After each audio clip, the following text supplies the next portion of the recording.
All right. Do you give Okay, a what little intro statement? an intro statement? Yeah. Okay, you can introduce me and I'll just say hello. Hey guys, it's the boys themselves on the MGGM podcast. We have Lachlan. Hello, MGGM fans, myself, and others. Do you want to do the Mika and Gavin and Mika thing with me? Okay, yes. It's a very Okay, intimate thing. I'm Mika. I'll be Gavin. All right, ready? All right, three, two, one. Mika Mika and and Gavin. Gavin. Oh no, we Gavin got and no, Mika. no, we're gonna do it. So like, wait, do you start? Do you want to start Mika or do you want to start Gavin? I'll start Mika. All right, sounds good. All right, three, two, one. Gavin and Mika and Mika. Mika. Mika and Gavin. Oh, that's so hard. How do you Oh, do that? guys, welcome back. We're gonna be What talking the about heck? film today. We're gonna be getting Carl on here as well later on. It's gonna be a two-part Yes. podcast. It's gonna be nutty. It's gonna be the best, the greatest. Check out Moldy Green Rabbit, by the way. Very important piece of media. I promise. It's gonna be huge in future. I can Mm, already tell. I can already see the merch being sold in like the next type of typo. You know what I'm yes, saying? Yeah, yes, you're set, dude. in the You're gonna. Smiggle store. Oh yeah, oh, no, not Smiggle, bro. Like, is that what you want? Like, do you want it to be like marketed for kids? No, Yeah, fair enough. that's like I don't even know what the heck it's supposed to be. I came up with it when I was 12. Dude, that's what's so tough about it. Like, everybody always tells you as a filmmaker, like, oh, you really need to pick your audience first of all. It's just like, what if you just want to like just make something that everybody can appreciate? It's like kids can watch violent stuff Yeah, and stuff like that. You know what I mean? It doesn't all have to be just like fit within these tiny little criterias. I yeah, don't know. that's like what I did. I put a animated green rabbit into the Vietnam War. So that's See, that's just genius in itself. mm, That's already successful. yes, year seven genius. Oh, dude, I haven't talked to you about it yet, but I understand that you like Fantastic Mr. Fox. Yes, And that is also, fun fact, my favorite film of all time. yeah, it's a good film. It's a banger film. Yes, Dude, there's something about the dialogue. It's like something that kids should hear, but they shouldn't hear. You know what I mean? yeah, Yeah. I like the quote in your bio, the one about the rat. What- redemption, sure, but in the end, he's just another dead rat behind some Chinese restaurant, or in the garbage pail behind some Chinese restaurant. Also, I made that my senior yearbook quote. Oh my god, I should have done that. I just put my name under my name. Like I put my name as my quote, so it would look like a typo. Yeah, I was originally just gonna have my quote as I don't know what to put, but that's kind of lame. Yeah, it feels generic. It feels like that Yeah, would be like the first joke that everybody thinks of. yeah, but it's true. Yeah. Mm. Dude, what are some good upcoming films? There hasn't been like any good film in the cinemas for a while, I don't think. Yeah, I Yeah. the last film I watched in the cinema, I think would have been Tenet last year. Same. Yeah. Um, I did not like that film at all. You did not, dude. That's actually my third favorite film of all time. What? All right, this is interesting. This is actually juicy. Okay. I heard that you and Kieran and somebody else went, and like Kieran pretty much fell asleep in the cinema. Well, okay, so it was Carl, Little Lachlan, myself, and Kieran, Yeah. and like we were the only ones in the cinema. So for like the first half of the film, everyone was making just stupid jokes about the film, like how everything's going in reverse and stuff. Okay. Yeah. And And that was like funny. the audio. Yeah. That made the film entertaining. But then in the second half of the film, everyone ran out of jokes, so we Yeah. just had to watch the film, and I was really confused, and I couldn't hear the dialogue or anything. So Yeah. It's kind of weird. It's like Christopher Nolan. I reckon that was such a beautiful execution of such a simplistic yet complicated idea, like reverse time, but like a reverse flow of time. Mm, Like I reckon everyone's thought about it, but like, dude, it kind of makes me mad, because it's like a quiet place. It's such a simple idea, and I reckon everybody's thought about it, but just the fact that somebody's made it kind of like seals their own copyright on it, and that kind of sucks. mm, Hmm. No, I didn't like what he did with the midpoint of that film where it was going really well. Like I felt like I reckon the opening scene was awesome, and then yeah, yeah, and like there was so much controversy about it, just saying like because everyone was complaining in like comments on like YouTube videos and clips and stuff, just saying like, oh, it sucks that you don't understand what's going on, and it's mm, not like the experience where the protagonist doesn't understand and you're sort of learning with them. It's like every yeah, character knows something that you don't, so you feel left out. yeah. Okay, another problem with that film is wasn't the main character just called the protagonist? Yeah. Oh, what was with that? That's like okay, I do that in my films, like, um, the one film I made, Moldy Green Rabbit, there's 2 scientist characters, and they're literally just called scientist number 1 and scientist number 2, but They are what they need to be. yeah, but my film was supposed to be silly, so think it I didn't get it in Tenet, really. Who says I don't Tenet have wasn't supposed to be silly? yeah, I don't have the intellectual capacity to, understand that film. Yeah, like okay, this might sound a bit like obsessive. I've seen the film. I watched it for my eighth time about 2 weeks ago. What? My eighth time. It still doesn't allow you to understand it. Like I've seen 3D. There's a lot of YouTube videos like 3D models and diagrams. Like when they were in like that the Freeport where the art was kept, and Mm, like yeah, it's where they first like that was like the massive plot twist of the film. It's kind of like, oh, he fights a mysterious guy going back in time. Oh, no shot, mm, it's him. Later on, yeah. it's like I saw a 3D diagram of that, and it just looks goofy, and it's just so hard to understand. Oh, actually, I think I liked that part. That was like, cause I actually understood that part. Did you But actually? yeah, like, I understood it kind of. Yeah, it's like I reckon I understood. Like, I mean, dude, it was like one of the greatest cinema experiences I've ever had in my life. Just because I was Mm, paying attention so much to the film that I didn't like care to sit back and actually think that it might be the protagonist. mm, So like that really caught me by surprise, and I was very entertained in a cinema perspective. yeah, But still, like it's so difficult to understand like the amount of people like in that scene. There was like 3 or 4 versions of Neil, like Robert Patterson's character. They were just walking around within like meter proximity of each other, just doing stuff, but it was all off screen. mm, Yeah, it's crazy. yeah. The films I like, they're, like, way easier to understand. Yeah. Like, I like films where there's, like, a small issue, like Fantastic Mr. Fox.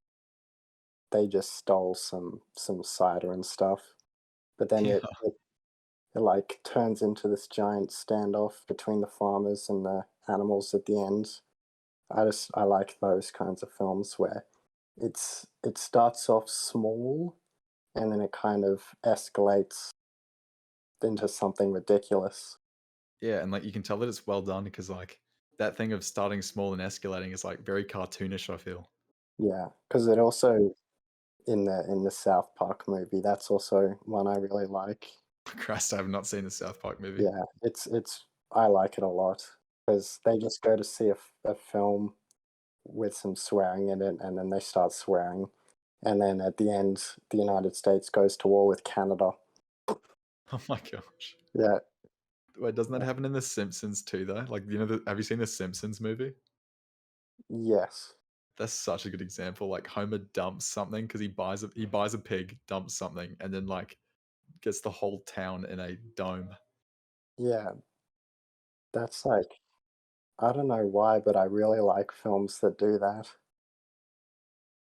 It almost gives the main character, for some reason, like, a better and more iconic opportunity to, like, learn a lesson, like, in Fantastic Mr. Fox, that was such a deep film, Yeah, despite having lines like that rat one where it's sort of, like, making fun of itself, yeah, expert way. yeah. This might sound cliche, but what are your thoughts on, like, the Tarantino side of things? Tarantino. Yeah. Well, I've only ever watched Inglourious Bastards and Django Unchained.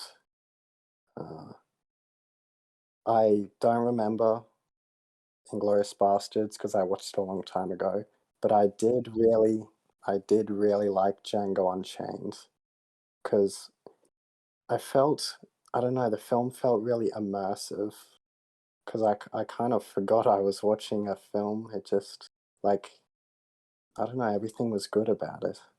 Yeah, it was kinda like, and it may sound weird, but it felt a bit like a video game. Have you played Grand Theft Auto 5? No, but I've heard of it, obviously. It's kinda like when you first complete, like, the opening mission, and then you're just allowed to, like, traverse the entire city, and you just feel really free. It's like, Yeah, that's how it felt when, like, Django was, like, taken from his initial scenario of, like, the slavery, and then given a yeah, horse and, like, privileges. It honestly yeah, felt like that sort of feeling, and there was actually a line that, oh, like, what's that actor? Like, the really good side actor who was also in Inglourious Basterds. Well, that guy, like, no, Christoph Waltz, I think, is that his yes, name? Yeah, that guy. He literally had a line which is just like, "This is where you customize your character," as Django was, like, choosing clothes in a shop. yeah, I just thought it was genius. yeah, that was a good film. Oh, yeah. Except it was towards the end, I they kind of ruined the immersion at the end where he's, like, killing all the people in the house. Yeah. That part was just ridiculous. It was Yeah, that shot of him going like, "Alright, guys, say bye to Greta," whatever that girl's like, name was, and yeah, they just said like, "Oh, bye," and then he shot her, and she somehow shot at a different angle. She fell back. Yeah. that's a good that part's It's good. so good, No, it's a great ending. Mm, No, but I reckon if you, ever explore your Tarantino catalog, my personal favorite film that he's made is Kill Bill. yeah, I don't know, it's like it's another scenario like what we were talking about of just the simplistic things just being, like, the most genius. yeah, It's literally just like modern society, but if we had samurai swords instead of guns. But it's such a good story. And mm, of course it's Tarantino, so it's like insanely stylized, like, classic kung fu fighting. It's just really cool. yeah. Yeah. What would you say your favorite film is of all time? Um, well, I suppose besides Fantastic Mr. Whoop. I suppose besides Fantastic Mr. Fox, it would probably be American Psycho or Aliens. Oh, yeah. I only saw Aliens, like, for the first time a few weeks ago, and I've only seen American Psycho once, like, a year ago. Mm, yeah, they're both favorites of mine. Yeah. Wait, so you like Aliens more than Alien, like Ridley Scott's one? I prefer Aliens probably. Yeah, I like Bill Paxton and whatever the guy who played Kyle Reese in the Terminator. Michael Bean. Wait, Um, was that the guy that, um, Amanda oh, no, sorry, Ellen Ripley, like, sort of fell in love with, like, the soldier? yeah, the last soldier who was alive at the end. Oh, sick. Oh, and then, like, Belle something, it would be that girl with the bandana. Yeah, Vasquez. Yeah, she was so good. See, Yeah. I was having a really good conversation with somebody about that film a while back, and, like, pretty much what I was saying is, like, I feel like that trope of passive aggressive, really, like, bulk masculine like little squad of disobedient soldiers is like a very commonly used trope in films, Mm. and that often bores me. But for some reason, they did the exact. It felt like because I just watched it for the first time, Aliens, so I had no idea what to expect. But I recognized that trope and I enjoyed it, and it was really weird because it didn't really feel like it did much different. It just felt like it did it well, if you know what I Yeah, mean. I think all the characters had very good chemistry. Oh yeah, Um, yeah, doesn't the bandana girl like suicide with a grenade? yeah, that part was good. Oh yeah, jeez. I keep saying that part's good.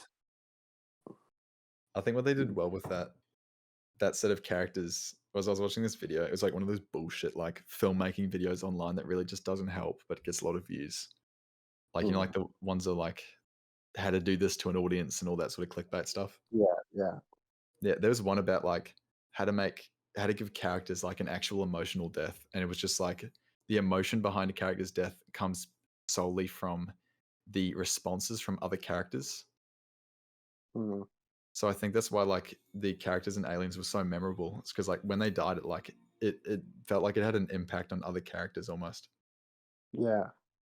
My favorite death in that film, the character Brett or something. Was he the tech guy? Yeah, he was the guy who was like, "Oh, we're gonna kill all the aliens," and then he tried to bring them back to Earth. They always have that one guy, don't they? Yeah, but I love it when that guy dies because I hate him. Yeah, they make you hate them, eh? Yeah, that he like. Okay, so he set off the fire alarm. Oh, actually, that's too far back. I went too far back. The aliens break into the room with like all the marines and stuff, and then he tries to escape out the back door and like leave everyone.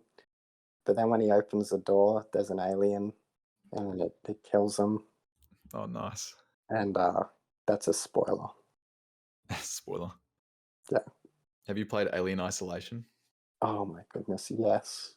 Oh my god, I love that game. dude! Like, there's nothing like it. Yeah. Yeah, no, that's the first game I've ever played where like I died once and then just stopped playing for a month because like I just didn't want to experience that again. Yeah. Yeah.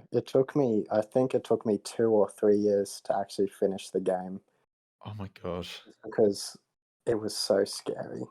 Yeah, it's really good if you go back to it. Like the problem with how I played it was I finished I started the game like a while back, and then recently I spent like 2 weeks just binging it pretty much, probably less than that, like a week. Mm, I just binged the full game and finished it. But I think yeah. the problem with that is like it desensitizes you to like the horror of it. You get used to Yeah. like all the sounds. So I reckon it's good to like come back to it every now and then so you're scared again. Yeah. I don't know. Things like jump scares, they always get me, but the actual like atmospheric scariness, if that's a thing, that Yeah. kind of wears off if you get used to it. What do you think about the quote, the scariest monster is the one off screen? Well, I that's very true because what is it like? Okay, Jurassic Park.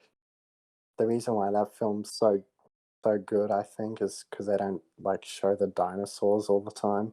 Yeah. Kind of like the film's kind of creepy because of that. Yeah. The only thing I remember from that film was like when the kids are in the car and the water is like shaking in the cups. Yeah, the jelly. Oh, that's so cool. Yeah, Yeah, I reckon the new like Jurassic World movies kind of like don't really have it scary. They have like a sort of it's more of a sci-fi high-tech dinosaur sort of scary, which isn't that yeah, scary at all. yeah. It's just kind of It's just what it is. yeah, it's showing off that fancy dinosaur CGI. Yeah. So they spend yeah, exactly. They spend half the film like doing all that and building up like characters just to have the other half of the film as like more of an action type thing with Mm, just people in high heels being chased. yeah, I remember what was the last Jurassic World film? came out in like 2018 Oh or yeah, something. that was one where they auctioned it.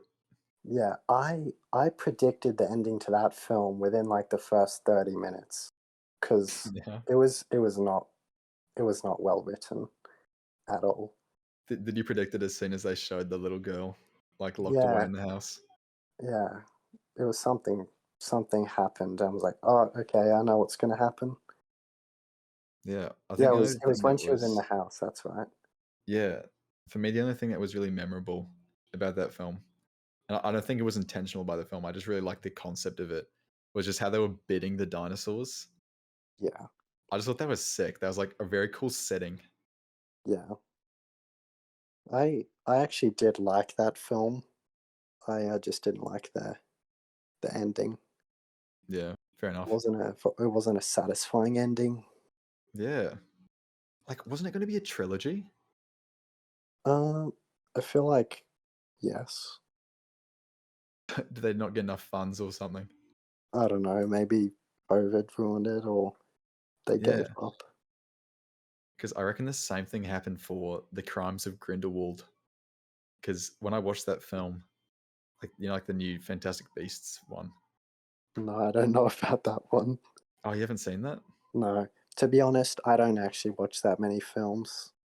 Yeah, I dude, I neither. just Yeah, I like making them, but fair watching enough. them feels sometimes it can feel like a chore.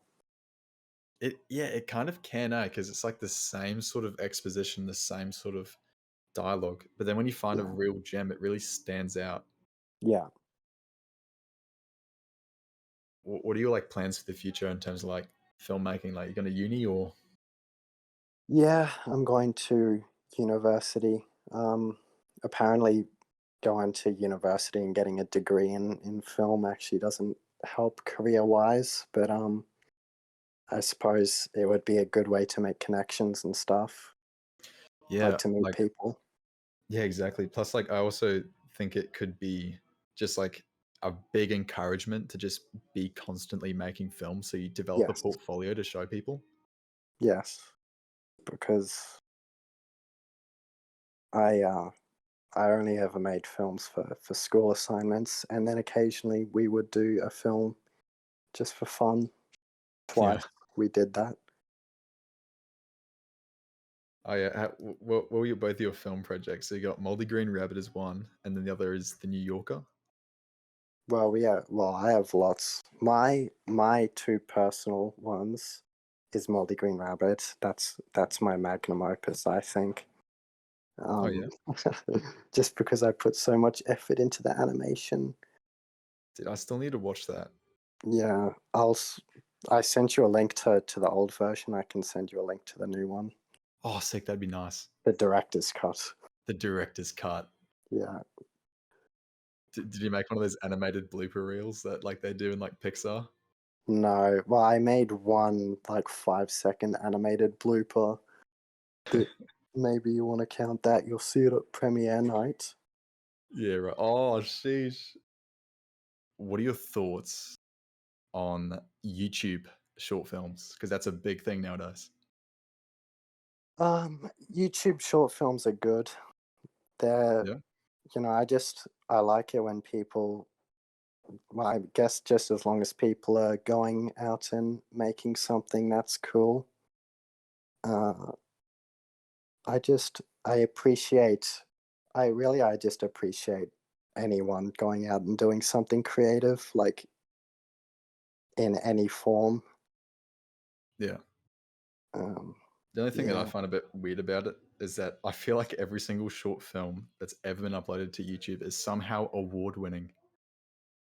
that's that's true. Yeah, like in all the thumbnails, they're all littered with awards, and then you watch it, and Yeah, it's like not like no offense to them because like obviously like it's a good thing to be like going for it and like actually putting in work and doing stuff, mm, but it's nothing special. But it's like won awards, yeah, so it's kind of like strange. And I don't want to sound like mean, but I feel like a lot of like um the short films where you can tell that it's like the filmmaker who's usually just like a university student trying to like find their film identity and like express themselves. A lot of them are about the same thing, which is like anxiety. yeah. a lot of them are about that, and so because I reckon it's because it's like it's a nifty sort of like that sort of topic. You know, it's a bit of a sad like topic. Um, Mm, it makes it more prone to winning awards. Like that's just my spin on it. yeah, I don't know. And so like now that I've seen so many of them, just because like I often get Joe to come over to my house and we watch like we literally just put on like a compilation of short films to watch. Um, but like it almost feels like a cop out now when somebody tries to make like a deep message as like one of their first student films. yeah. Yeah. I don't like making films with deep messages just because I don't think I'm a very deep person, and I don't know, it just comes off as kind of cheesy if I try to say something deep. Like in the last film assignment, where we had to make the stylistic film, uh, many people just kind of went with films about anxiety and death and the life cycle and stuff. Yeah. I did one about social media in the form of an 80s music video, just because that was like the cheesiest, lamest, silliest thing I could think of, which, Oh, that's awesome though. See, it's kind of like by not taking, I reckon like some of the best short films are just ones that don't take themselves seriously. yeah, So that sounds awesome. I like the yeah, idea of that. yeah. Because then when someone's like, oh, this is cringe, I can be like, yeah, I did that on purpose. So, Yeah, exactly. Yeah. Oh, dude, that reminds me of a really good quote. It's just like you can never fail at making a bad film. yes, Dude, when I think of like the most deep like films or media or just animations or anything I've ever seen in my life, it's usually ones that are not like meant to be deep. Like, dude, you got Adventure Time, yeah, like just like long series of animation and stuff that are just so unnecessarily deep at times. yeah, Just because like and it comes from them not being that. It's like Fantastic Mr. Fox. If the whole film tried to take itself really seriously and it like this huge message about, you know, Mr. Fox like trying to become a better person, it wouldn't be as deep as it is now just from it sort of like not taking itself seriously. yeah, It's pretty cool. I reckon that's like a really good message to sort of well, it's not even a message, like there are no rules, eh? It's just kind of a guideline to yeah. filmmaking. 'Cause, yeah, filmmaking is, I just think it's the coolest thing ever. I like the idea that filmmakers are people who didn't choose to be filmmakers, but they have an idea that's eating away at them, and filmmaking is just the way that they chose to get that out. Yeah. Yeah, I used to, well, guess I still do, but I used to like making video games because I thought they were fun, but it's like really hard to make them. And you also, I guess you've made at least one game, Yeah, so you might be able to relate to this. I'm actually making one now. I've been making one this morning, and it's like a really recent thing that I got into. I'm trying to make a choose your own adventure game that's like themed Mm, on like as if it belongs to a season of episodes. Like I'm trying to make like a multimedia thing from me and Joe's idea of Donut Club. yeah. Yeah. What's your game about if you're making one? Well, I have made many games. Well, I haven't actually finished any of them, but the first ever game I made in 2016 was the Moldy Green Rabbit game. No, nice. So the Moldy Green Rabbit franchise has been around for 5 years, which is pretty cool. It's very iconic. Like there's nothing I Yes. can like that's what I really like about it. It's so iconic and it's so like I reckon that's something that you could definitely make successful. Yeah, that's kind of that's my goal. Yeah. Um, yeah, but even like film teacher has friends and stuff that mention it sometimes, and then they are like, hey, this person mentioned Moldy Green Rabbit. I'm like, hey, that's cool. Someone who's not me cares about it. Yeah. Dude, that's like one of the like the craziest things about making stuff. It's like the actual dream of mine. Like if this ever happens, like I'll have done it in life. But just the idea of like making well, for me, it's like it would be it's like a sci-fi Star Wars type of universe, but it's like mine, Yeah. and just sort of making that, and then just kinda like going about my business on a normal day and just going on a bus and just seeing like a kid wearing a T-shirt with like Yes. like a character on it that I made that like I conceptualized. Yeah. That that would be so cool.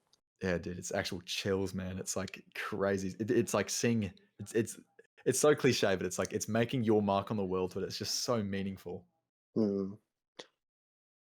That's that reminds me, like, a few years ago, some guy played Moldy Green Rabbit, and he uploaded a video to YouTube, and that that just made me so happy for whatever reason, just seeing someone else doing something that I made. That Yeah, was I like, bet. yeah, I couldn't stop laughing. Oh, dude, like oh, one of the worst feelings, like, dude, like that's the good side of it. But like I reckon the bad side of it is like telling somebody about an idea that you were just like so blown away by in your own head. Like it's just such a cool thing to you.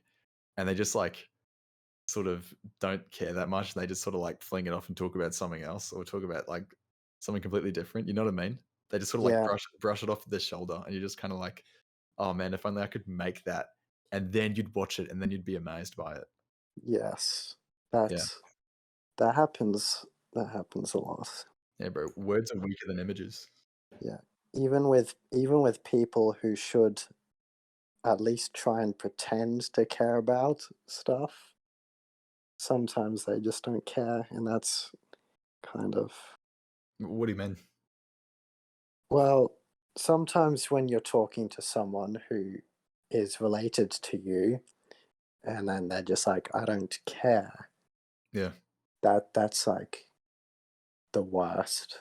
See, it's like personally, I'd rather have somebody say like, "I don't care," just like flat out, as opposed to just sort of like listening but not listening. So then when like Ah, you've gone into it and like you've let off all your steam and you said like this huge idea, you just feel like a bit embarrassed almost, like just for being yourself and kind of like being creative. mm, Yeah. All right, I'm sorry to say, but God, I'd love to continue. Like, dude, we could probably continue this later on tonight if you're available. But I got to yeah, go in like 3 minutes. So do you yeah. want to do an intro with me? An intro? Okay.